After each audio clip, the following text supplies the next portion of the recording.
Debout, resplendis, car voici ta lumière, et la gloire du Seigneur s'est levée sur toi.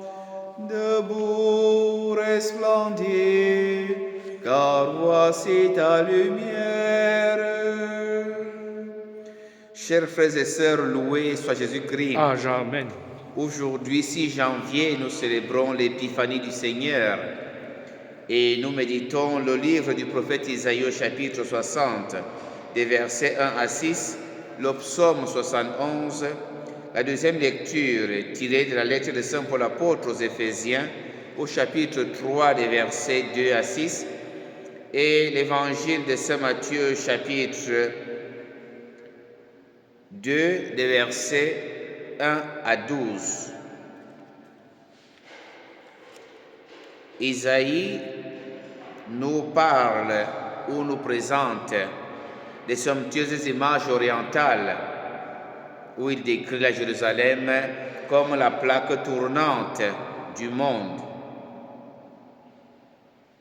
Et la gloire, les nations marcheront vers ta lumière et les rois vers la clarté de ton aurore. Et pendant qu'il présente donc Jérusalem comme la plaque tournante du monde, il nous présente ce monde comme là où tous les peuples se donnent rendez-vous, là où les caravanes viennent d'Orient et d'Occident, et dont le trafic enrichira la capitale.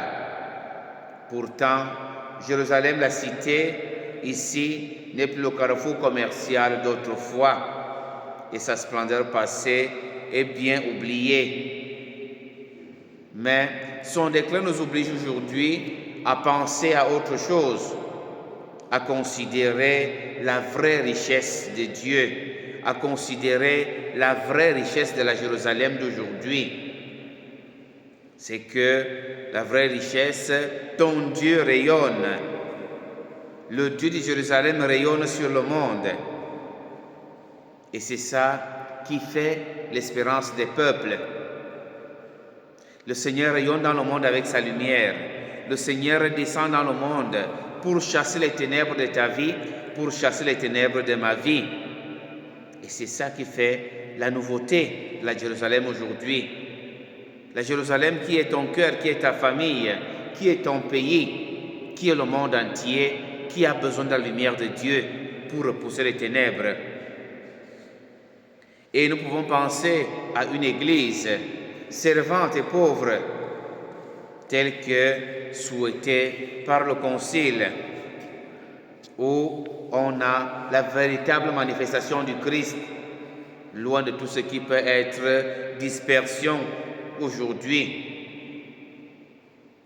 On peut aussi penser à une image de l'Église qui donne comme le fondement d'un foyer. Nos foyers, nos paroisses, nos communautés chrétiennes, où chacun trouve sa place illuminée par le Christ. Et le psaume dit, parmi toutes les nations, Seigneur, on connaîtra ton salut. Et qui fait connaître le salut du Seigneur à toutes les nations? C'est chacun de nous, chaque baptisé, c'est toi, c'est moi. Et nous avons vu dans l'Évangile cette lumière, la lumière de Jérusalem, la lumière qui t'illumine aujourd'hui, c'est cette lumière-là qui a illuminé les rois mages. Et elle t'apporte là où il y a le Christ né. Elle t'apporte à lui, vers lui. Et aujourd'hui, pose-toi les questions. Ce que tu penses être la lumière de ta vie, où te porte-t-elle? On a ces astrologues, les rois mages, babyloniens ou perses, au courant de l'attente d'un sauveur par les Juifs, croient découvrir le signe de sa naissance par un astre qu'ils ont observé. Et si ces païens, sans hésiter, comprennent qu'il y a quelque chose,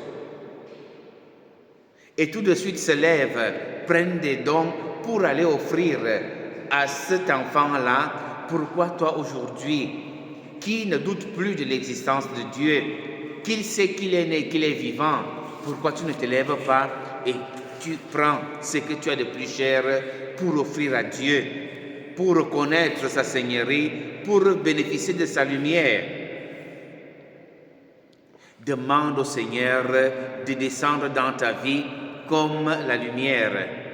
Demande au Seigneur d'illuminer tous tes projets pour que, suivant sa lumière, elle te conduise à la prospérité, mais à la prospérité que Dieu donne.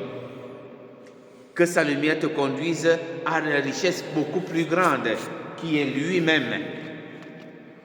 Donc, avec beaucoup de courage, chers frères et sœurs, continuons à marcher comme les rois marchent, suivant l'étoile qui nous amène à l'enfant Jésus.